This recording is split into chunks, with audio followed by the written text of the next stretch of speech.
Okay, so let's get into the details on how we select between different alternatives. Given that I just started the recording, I am making a very brief recap. Okay, so a first option, and I go back to the web page because I want to give you clarification. Multi-criteria is here. Here it is. It is presented, multi-criteria in the web page, it is presented in sequence after InfoGap, after robust decision-making, and after decision scaling. It's a new section, you see. But it is specified here that if you look at the last para, it is specified that there is a difference indeed between multi-criteria decision-making and the previously discussed methods. The difference is that multi-criteria gets into the quantitative choice. And it is specified here. While it is presented as an approach on its own, MCDA, which is multi-criteria, what is the acronym? Decision analysis, can also be used within the previously reviewed methods. Okay, so with multi-criteria decision analysis, again, we are entering into the quantitative selection between different alternatives. And the word says multi-criteria. It means that it is a method to assemble multiple objective functions. And let me remind you that we discussed already, when we discussed the models and model calibration, we already introduced what is an objective function. We already introduced what is optimization of an objective function to estimate parameters. When we make a decision, it is the same thing. We may select an objective function to optimize in order to select the best decision. So let me give you an example. Economic benefit, also called net benefit, because it means net, not gross, okay? And economic benefit, we can compute the economic benefit for alternative 1, the economic benefit for alternative 2, alternative 3, and whatever. And then we select the alternative with the max economic benefit. This is optimization. Optimization not for estimating parameters, but for estimating a decision, for identifying the best decision. And this is something that we already know how to do. We just have to select an objective function. And then we know that we can go for trial and error. So if we have 5 alternatives, we compute the benefit for each of them. This is trial and error. And then we select the best one. But it can be also automatic. We use an optimization algorithm. We know what they are. And then the optimization algorithm, if we have, for instance, 1,000 alternatives, and this is what happens when you estimate, for instance, the design flow for a beverage. It's a real number, so you have infinite alternatives, and then you use an algorithm to find the decision, the solution that gives you the best benefit. But the economic benefit, which was really largely used as a criteria for decisions, it was questioned starting from already 30, 40 years ago, because some people noticed that the economic benefit alone is not a good guidance. People said that we should evaluate, yes, correct, the economic benefit, and you shouldn't see the economic benefit as a negative, with a negative connotation. I mean, economic benefit means that you are pursuing the best solution for societal development, and the economy is related to societal development. It's not just related to a person that wants to make money, and it's related to the target of an administration. But some people said it's not enough, because if you seek the solution with the best economic benefit, you may not consider some downsides like environmental impact. Environmental impact, the necessity to protect the environment, was precisely the need that triggered the idea of adopting multiple criteria. So people said, okay, let's combine the economic benefit with the environmental value, environmental impact. Let's combine the economic benefit with the societal disturbance. For instance, when you make a small hydropower plant, if you look for the max economic benefit, you may find a solution that is very noisy. Hydropower plants are very noisy, or wind farms are very noisy. And therefore, some people said, okay, let's seek the max benefit with a good compromise with the noise, societal disturbance, or disturbance to wildlife, because also we recognize the value of ecology, the value of ecologic services. Okay, ecosystem services, this is the right wording. And therefore, people started to wonder, how can I find the best compromise between multiple criteria? And this gave rise to this important subject of research, multi-criteria decision analysis. And what is a very straightforward solution? To combine the objective function. You find an objective function for the economic value, you find an objective function for the environmental value, you find an objective function for the noise, and then you combine them. You aggregate them in a unique score. In doing that, you see that in doing that, there are two issues to resolve, two challenges to resolve. First is the units. You have to combine objective function with different units, which means different scales. One objective function may vary in the range 1 million, 1 billion. The other one may vary between 0 and 1. So if you just take a sum, of course, the lowest one disappears. So you have to find a way to rescale them. For instance, in the same interval. You rescale all the objective function in the interval 0, 1. This is the first challenge. But even after that, there is a second challenge, which is what is the weight that I give to each objective function? If I take just the sum, even if I rescale them, it means that I give the same importance to the different objective functions. Some people may say, no, for me, environment should weigh twice with respect to the economic benefit.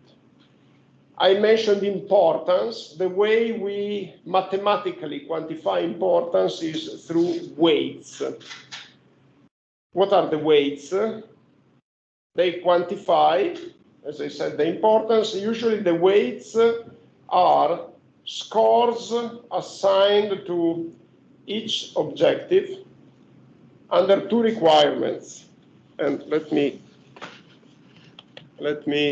change the camera and go to the blackboard. Yeah, I have the chalk. Okay.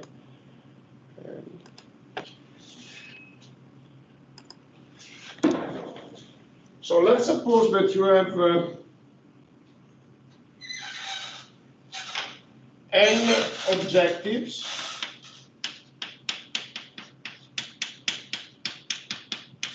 You assign weight Wi with I equal 1 n, and weights W should satisfy two requirements. 0, or let's say Wi is included in the range 0, 1. And the second requirement, this is the first one, the second requirement is the sum from E equal 1 to n of Wi is equal to 1. This is the second requirement. And this is the second challenge because you have to quantify the weight of each objective. And then you will have people who say, let's give a weight of 1 to the economic benefit and the other weights are then 0. So I just evaluate with the economic benefit. You will have people who say, let's give weight 1 to environmental value, which means that the other weights are 0. And you have to seek the best compromise among the stakeholders. So you have to carry out usually a consultation with stakeholders in order to estimate these weights. And it helps the fact that their sum should be equal to 1. It helps. It is a constraint. And constraints usually are seen as obstacles to reaching a final decision. Actually, they are often helpful. And especially if they are imposed by someone that has an authority, really constraints help you in taking your decision. Like if you are bounded by an authority that your dam shouldn't exceed the height of 15 meters, your reservoir shouldn't exceed the height of 15 meters, this is very helpful because you will have some people that say, I want a bigger reservoir, and you can say, sorry, we are not allowed to do that. And this helps, actually. In fact, one way people usually may adopt to resolve a very difficult decision is to seek constraints. This really helps because otherwise your life becomes more difficult. If you don't want a huge dam and it's your decision, how can you explain that to people? It's because people say, who are you? This is just your decision. So your opinion is like mine. But if you have an authority imposing for public safety, in this case, that the height shouldn't be more than 15 meters, it helps a lot. Okay, so let's go back to here. So this was a first solution. It is very simple. You identify the objective and objective function, and you have to rescale the objective function in order to make them comparable and assign weights. Okay, and let me just go back to the web pages because I want to give you a mention, multi-criteria decision analysis. There is a second solution, which is an alternative to the combination of objectives. And the second solution is to find the so-called Pareto solutions, Pareto non-dominated solutions. What is a Pareto solution? A Pareto solution, it is not directly defined here. This is one of the changes that I will make because the concept that I am introducing is simple and I think also interesting because this is another easy way to find good compromise. And as I said, it's not explicitly mentioned here, but there is a link to Wikipedia and I will try to incorporate it for the next year. But, oops, sorry. This is not the link I was looking for. Pareto efficient. Okay. Okay, let's focus here on this first sentence. So a Pareto solution, here it's called Pareto optimality, it's the same thing, is a situation where, I am reading, no individual or preference criterion, so no objective function, can be better off without making at least one individual or preference criterion worse off. It means that you find a solution and you have several criteria and you can say, look, I cannot find another solution which gives a better score, a better objective, any of them, without compromising the other objectives. So I can say, look, if you take another alternative, you will seek a greater economic benefit, but you will get a decrease in environmental value. This is very useful, and actually, it is better understandable if you read here. Given an initial situation, a Pareto improvement, so a better solution, is a new solution. Here they use the word situation, but just I want to make you comfortable with different terms.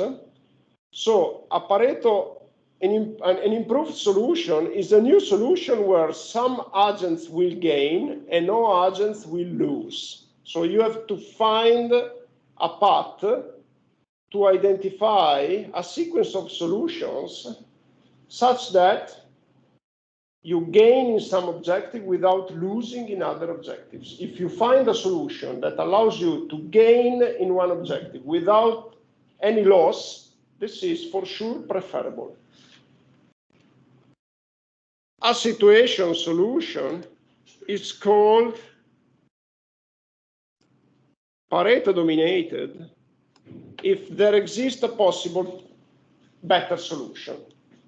So if I adopt a solution such that there is another solution that gives an improvement in some benefit without losing in any of the other benefits, then I should move towards this next solution. Okay, so if a solution is Pareto dominated, it's not a good solution. And finally, a situation solution is called Pareto optimal or Pareto inefficient if no change could lead to improved satisfaction for some agents without some other agent losing or losing. Let's stop there.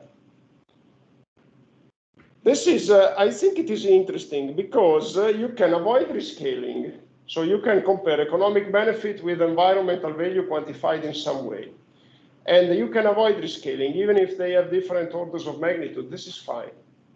And you just look for the solutions that are Pareto improvements. At a certain point, you stop because it's not possible to identify any more Pareto improvements.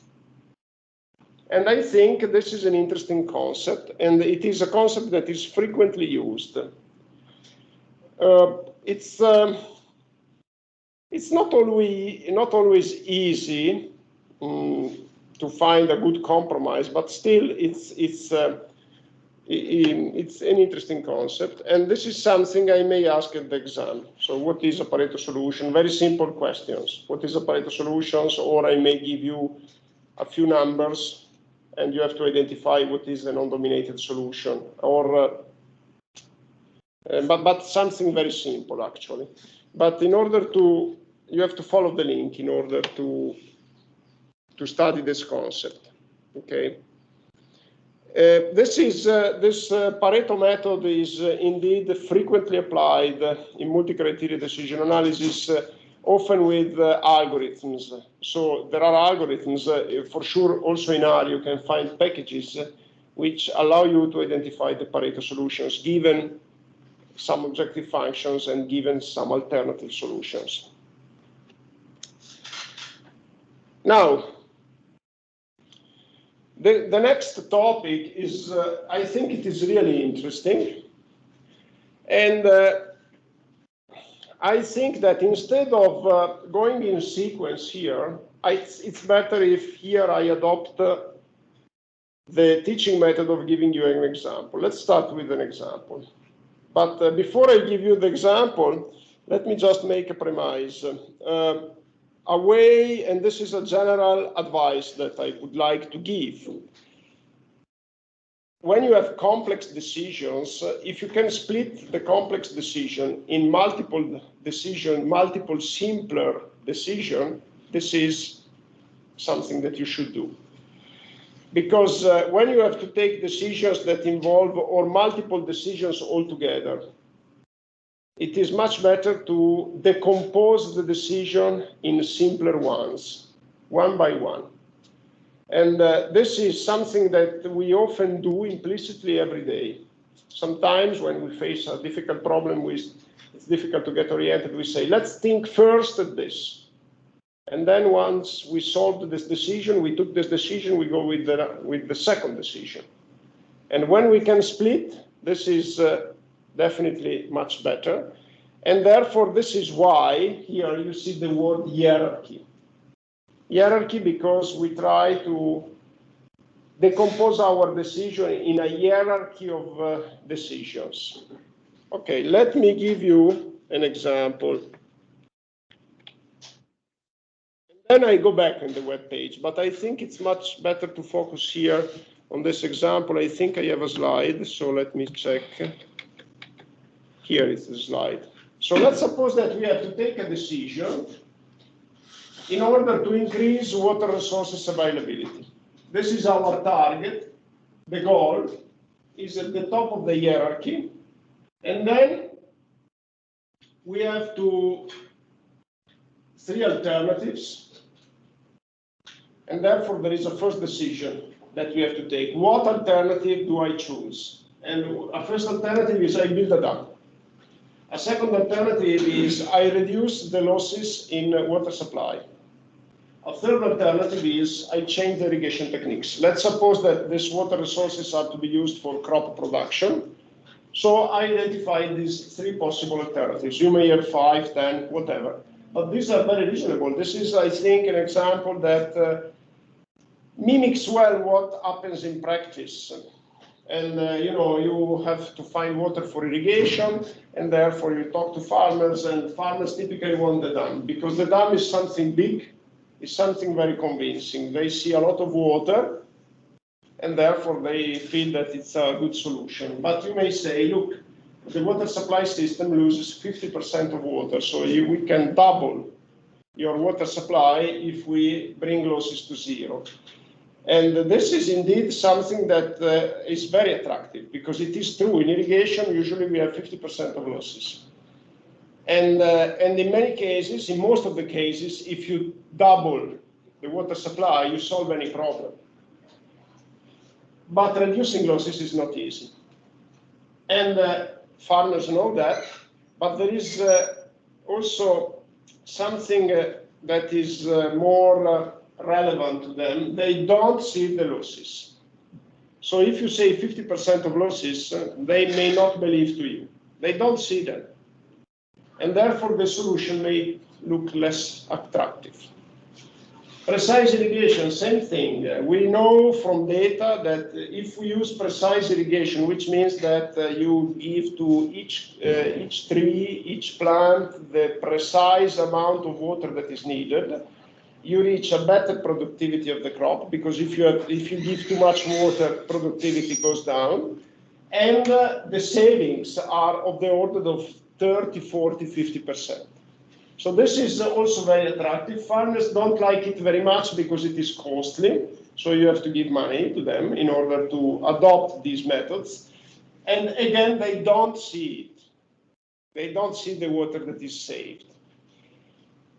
Okay, so we have three alternatives. This is a challenging decision. And then there is a second challenging decision here. What criteria do I use? What is the criteria? Is just water supply? And here I make an example. Net benefit, which means water supply. Okay, it means I give more water, and then the crop gives to me more money. But there is the environmental impact. The environmental impact of a dam is very different from the other two solutions. And you understand that it is more impacting the dam with respect to using precise irrigation. Precise irrigation is also impacting because, all of these devices, it's less natural. It's less natural. And reducing losses may be also impacting because you may have to pave the channels with concrete, and it's an environmental impact. But still, the dam is more impacting. So environmental impact is often a criteria that is really adopted. And then there is the impact on the flow regime. Well, if you build a dam, you deprivate the downstream part of the river of water, and this is an impact. And people don't like it. And then CO2 emissions may be another criteria that is increasingly used. So what is the CO2 emission if I build a dam? What is the CO2 emission if I reduce losses and precise irrigation? Precise irrigation often requires energy. The dam produces energy. So there is a relationship with the CO2 emission. And then there is a second decision to be taken, as you see. Decide the criteria. And what is the weight to give to this criteria? So this is complicated. If you put this decision together, if you go to people and say, okay, these are the alternatives, which one do we choose? And what criteria do we use? This is very complicated. And it's very difficult to manage this decision. So the proposal is, let's first decide the criteria. And then once we decided the criteria, let's look at the alternatives. We split the decision in two simpler ones. And this is the hierarchy. This is the goal. Usually it is just one, but you may have also two goals. Criteria, alternatives, final decision. And so usually the hierarchy is presented in the form of a pyramid, but it's not necessarily a pyramid. In this case, it's not a pyramid. It is much better in a decision like this if you decide the criteria before showing the alternatives. It's much better, because if you decide the criteria and people already know, stakeholders already know the alternatives, then they are biased. It is like the public selections for hiring people. Usually at the commission, the CV of the candidates are given after they decided the criteria. Of course, this is a very straightforward example. If I already know the candidates, then when I decide the criteria, I am biased. So it is much better, again, if these decisions are taken in sequential steps and the information is given in sequential steps. It's much better. This is not always possible. In this case, people usually, they are expert farmers, know what the solutions are. They know their land. They know the context. So in this case, it is hard to keep a possible solution hidden. But if you can, like for instance, in the example of the hiring procedure that I just mentioned, if you can, definitely this helps a lot in structuring the decision into a hierarchy. Okay, so how can we take this decision? Let me see if the slides are, let me go back to the web page because the slides are too synthetic. Okay, first of all, let's address the issue of rescaling.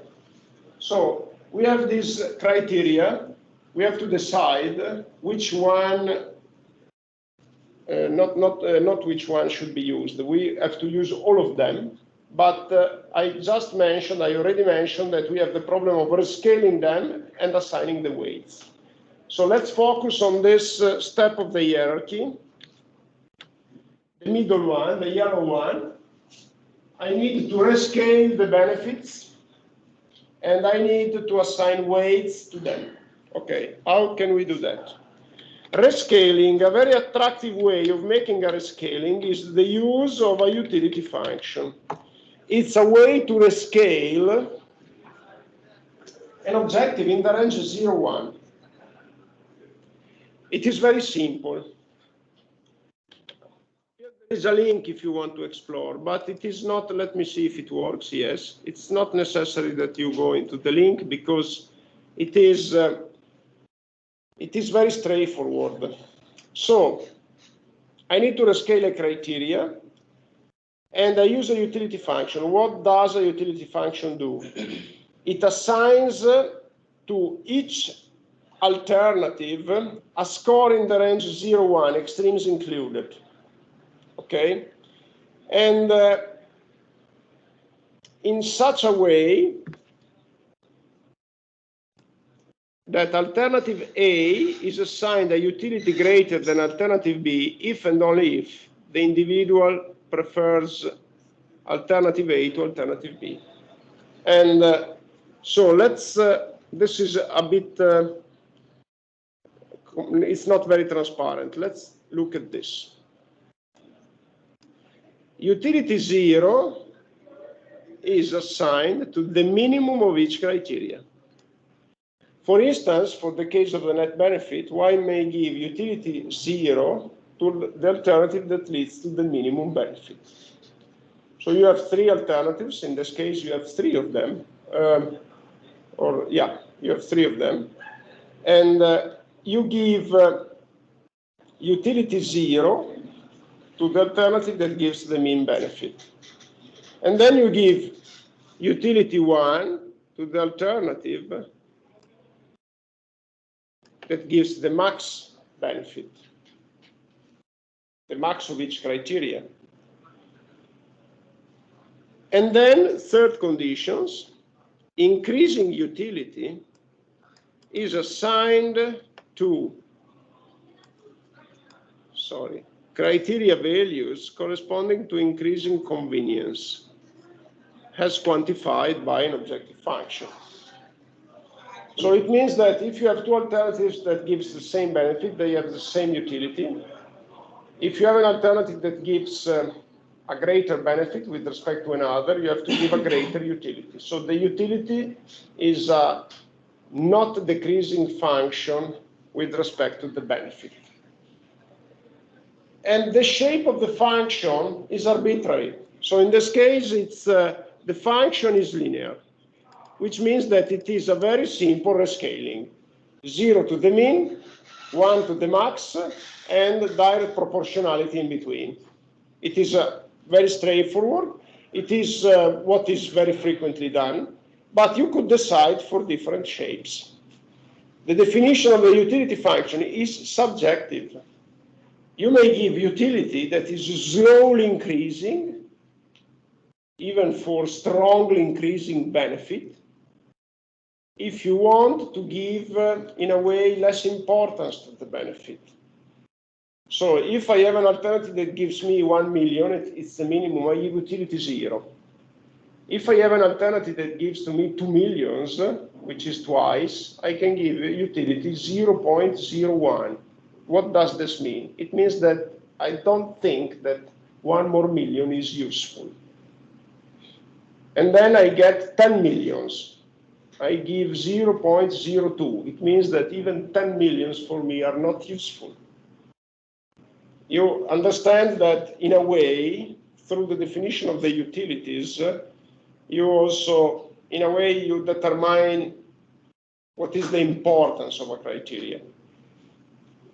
But you still have the requirement that the max benefit should have a utility 1. You cannot say the max benefit has a utility that is still 0, which means that you don't give any value to the benefit. It is just the way the utility increases with the benefit that you decide. How can be utility function defined? Through consultation with stakeholders, and also through organized through algorithms. Okay, it is in a way the definition of utility is indeed something that is useful in a discussion, because it also brings the stakeholder to reflect, to think at the problem. And one easy way is that you give to the people that are interested in each criteria the freedom to decide. Like, for instance, you identify a group of stakeholders who are very keen on the net benefit, and they may not be as keen for the environmental impact. And then you tell the stakeholders who are keen on the economic benefit, decide your utility function. And they usually should be expert on economic benefit, and they may say that even a small increase of net benefit for me is important, or they may want to seek the max benefit. And a good thing is to let them discuss and decide. This is the rescaling, but what about the weight? Okay, once we have the utility function, we have to decide the weights. An obvious choice is to give the same importance. But it is not very satisfactory. And so let me introduce an interesting method for assigning weights, which is the pairwise comparison. So you have 4 criteria in this case. Let me go back to the slide. 4 criteria. And a useful, as I said, pairwise comparison is interesting because again, it splits the comparison among four, in this case, four criteria into simpler decisions. And the question is very simple. You take pairs of these four criteria and ask the audience what is the more important. So let's focus on net benefit and environmental impact. What is the more important? This is a simple decision. If you have to say between the four of them, what is the more important, it is a bit puzzling. And if you have an audience of 100 people, it's difficult. But if you just say, okay, net benefit, environmental impact, let's focus on these two, what is more important? And you should just, it's not a binary choice. You should also quantify with a score the greater importance. Like, okay, net benefit is more important than environmental impact, okay, how much? And how to codify this score? The method suggests this table. So, if they have equal importance, okay, you give a score of 1. So, net benefit versus environmental impact, a score of 1, it means equal importance. If you have the net benefit that is moderately more important than the environmental impact, the score given to this decision is 3. Strong importance, 5, very strong, extreme, 7, 9. This is the scoring that is proposed. And this is to be done for each pair. And then you can compose a matrix. Here, an NERC stays per net benefit, environmental impact, and then I don't remember the other two. It's flow regime and CO2 emissions. So let me go back to here. Net benefit, environmental impact, flow regime, and CO2 emission. So let's compare let's look at the first number here of the matrix. Let's compare net benefit with net benefit. They have the same importance, the same criteria, 1. Okay, so in the diagonal you have 1.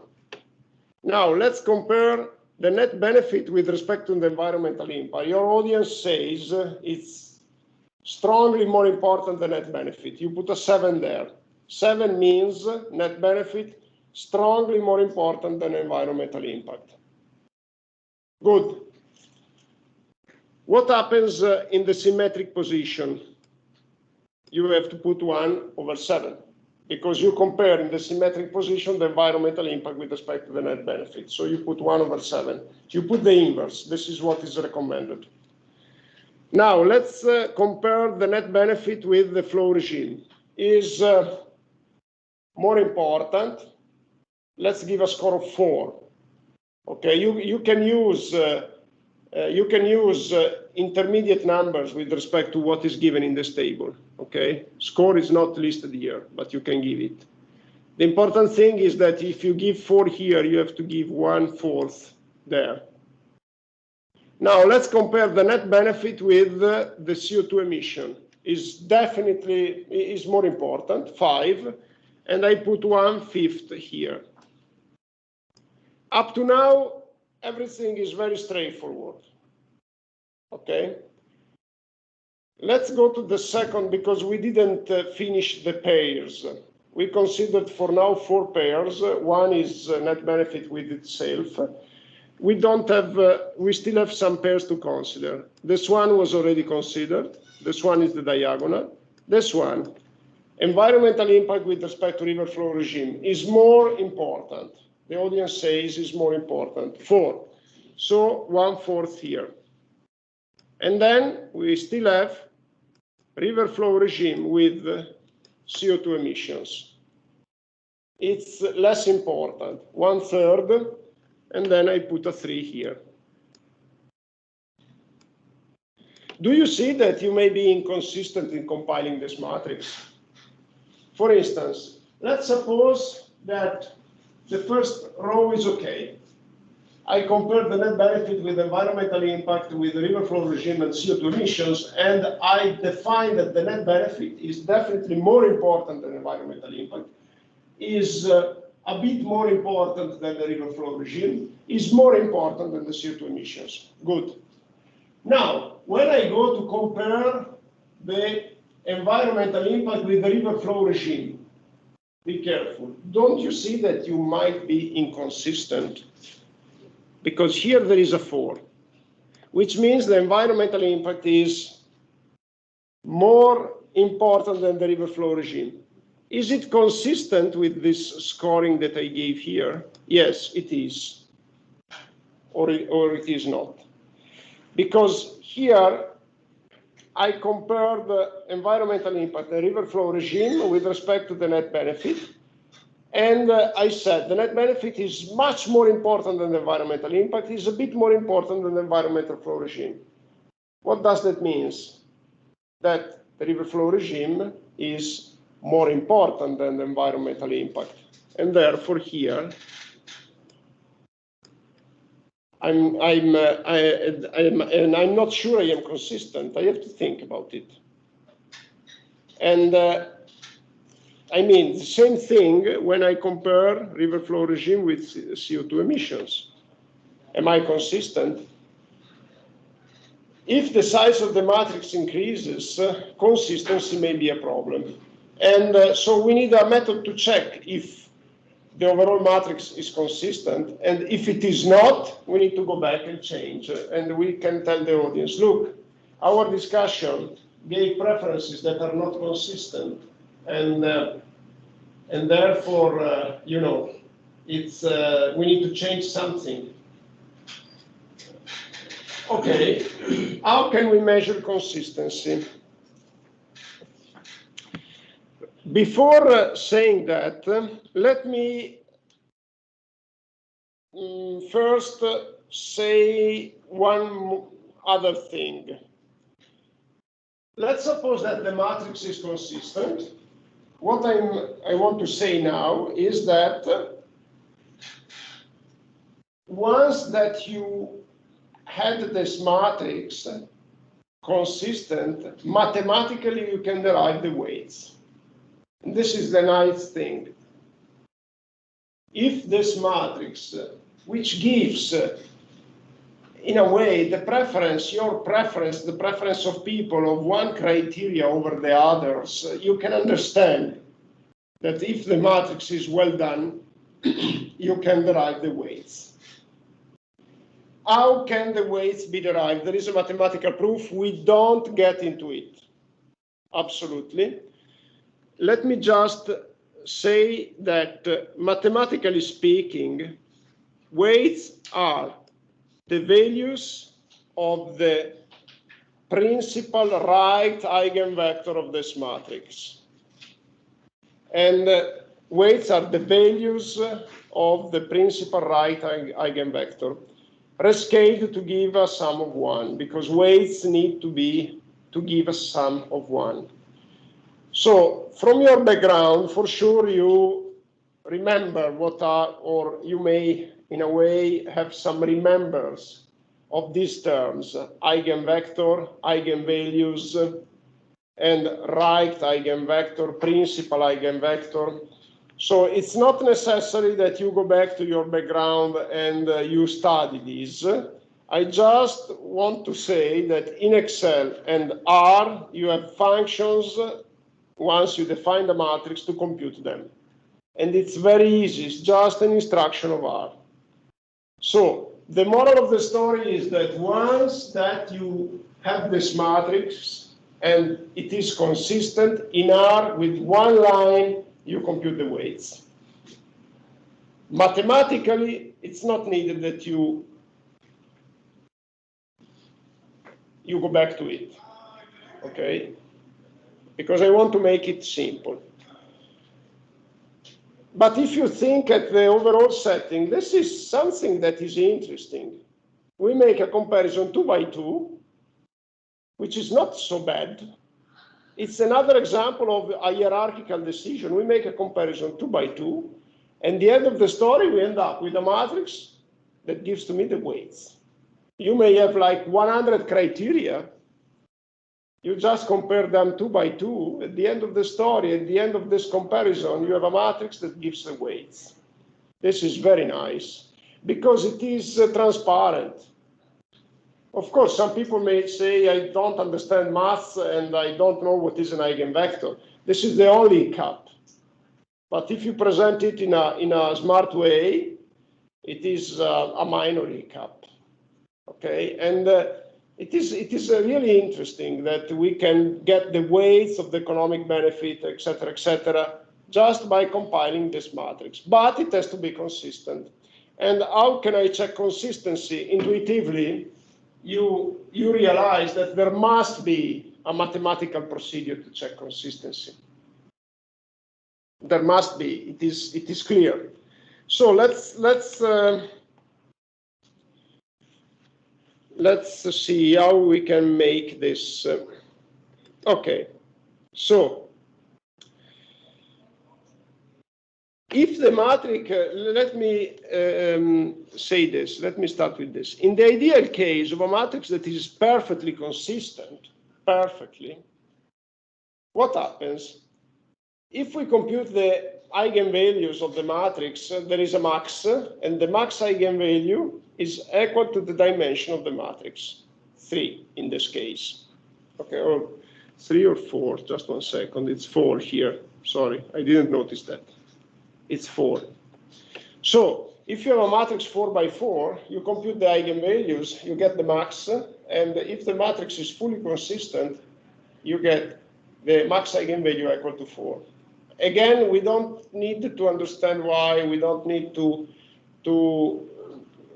explore this mathematical background, but this is really interesting, and you don't get a value of 4, never, because the matrix is never consistent. And therefore, at this point, we need a criteria to decide whether I can accept the matrix or not. So I say again, you will never get a matrix that is fully consistent. It's impossible, because when you take a decision with people, it's impossible. So we need a criteria to say, well, I can accept it. It's not really consistent, but that's fine. Or a criteria to say, sorry, we need to go back and revise the matrix.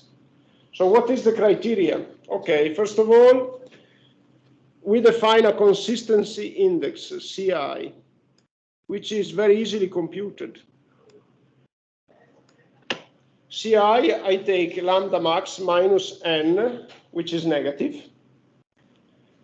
Lambda max minus n, no, it's not negative, it's positive. No, let me think about it. Yeah, I think it is positive. It doesn't matter, we will see if it's positive or negative. So I would say it's positive. And then we divide by n minus 1. It is a way to rescale with respect to the size of the matrix.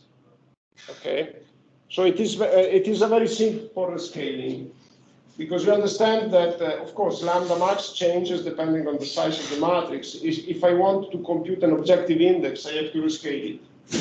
Good.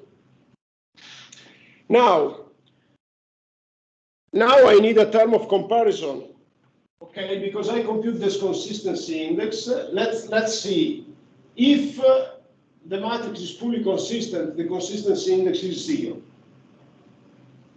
If the matrix is not fully consistent, the consistency index will be different from 0, of course. And we will always get numbers that are different from 0. Now, I need a term of comparison. And the people had an idea, which is very smart.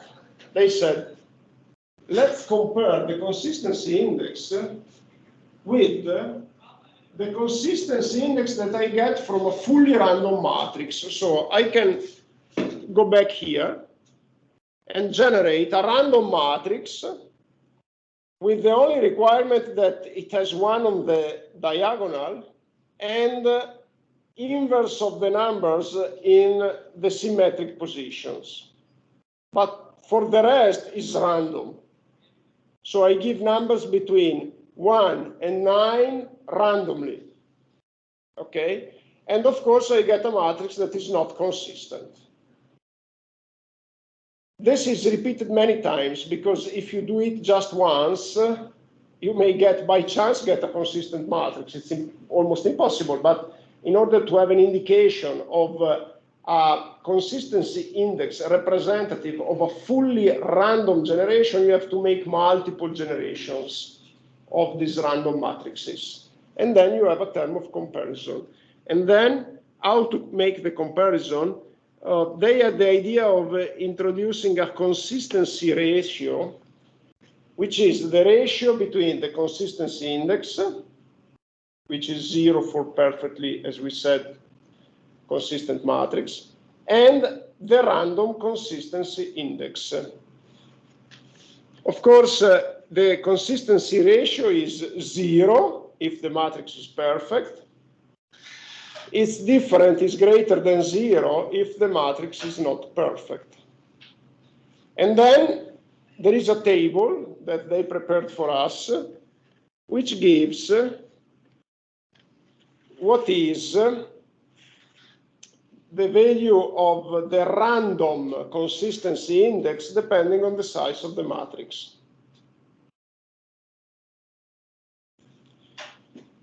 Perfect. And finally, they give a rule. If the consistency ratio is less than 0.1, then we can accept the matrix.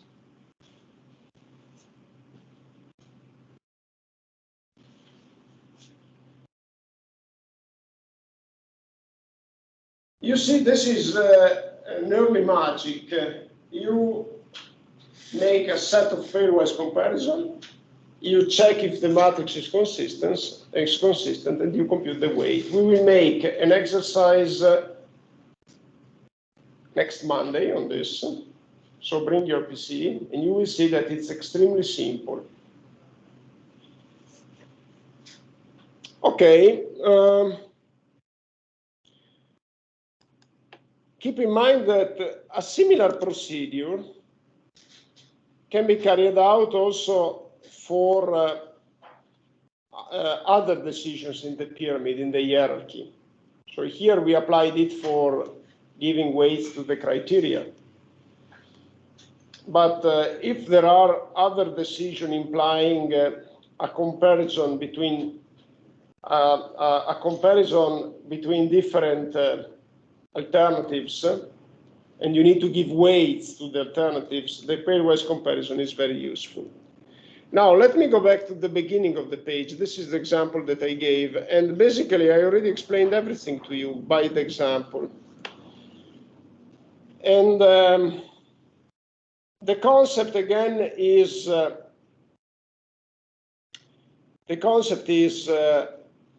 to split a complex decision into a hierarchy of simpler decisions.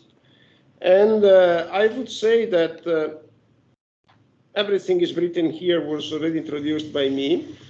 And there is another example, which I invite you to look on the web, because it's a bit more complicated. There is a link here. The problem is very similar, or let's say the structure of the problem. You see that the figure was, I borrowed the figure. And here it's an hiring problem. You have 3 persons and 4 criteria: experience, education, charisma, age. And at the end of the story, you have to select the best one. And here the difference is that they don't use a utility function to define the value of each criteria, but we make, they use a pairwise comparison.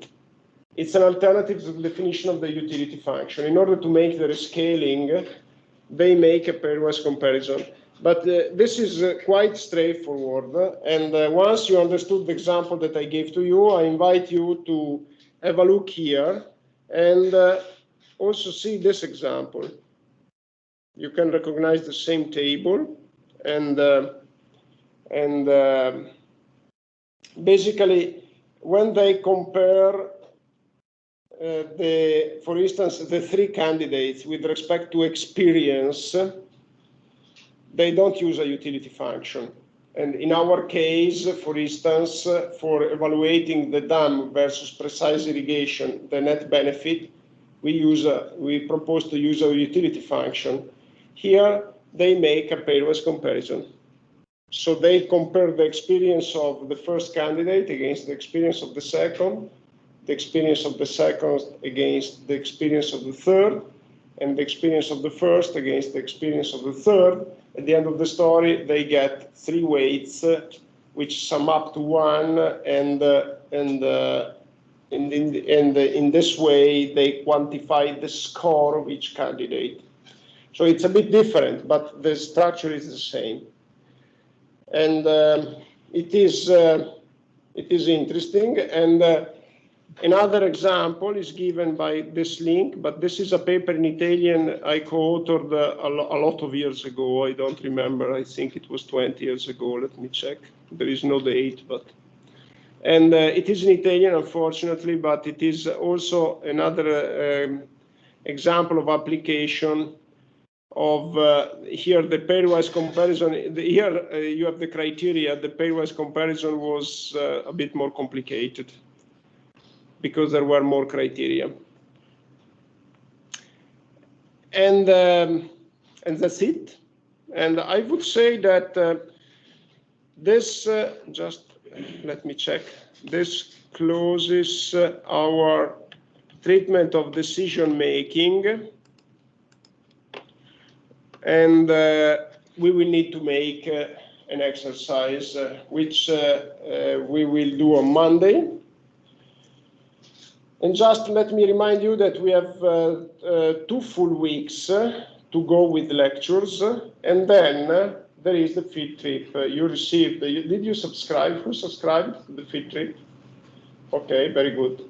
And then the field trip is May 19, and we will not have lectures on May 16. I'm not sure if I already changed. Let me check the calendar. I think yes, it's already changed. So we still have 2 full weeks: May 2nd, May 5, May 9, and May 12. And then we will see each other in Boreto May 19, which is a Thursday, and we don't have the lecture on Monday, May 16. Good. Any question? Yeah, please. It's always dependent on the people who were asked for the criteria, right? Because when there's someone who thinks environmental impact is more important. Yes. So yes. The challenge is that if you have an audience of 20 people or 100 people, then you make the decision. The pairwise comparison, they have different opinions. And therefore, a solution could be that you split the people in groups of stakeholders, so that you reduce the size of the different opinions. And then you may ask the group of the stakeholders that are interested in the economic benefit, please give your matrix. And then and at the end of the story, you have 4 matrices, 4 groups, 4 matrices, and then you have to find a way to combine them. And it is not easy, and I would say that in some cases, this procedure has a drawback, a downside. Downside is that sometimes the decision may not be very efficient, because when you look for a compromise among several different interests, it is not the resulting decision may be not the right one. It often happens in politics, in democracy, that the resulting decision is nobody likes it. And of course, it much depends on your ability to manage the discussion. There is one other thing that I wanted to tell you. I asked the coordinator of the master degree program if you need the masks from Monday, and let me see if she replied, because she said that she didn't get any information. Okay. In the guidelines, they say that the masks are compulsory until April 30. And therefore, she says that in her interpretation, May 2nd, you don't need to wear masks from May 2nd, but please check. I think you will receive something, a message from director or something like that. Just to be safe, please bring your mask with you on Monday, and then we will see. Okay, thank you very much.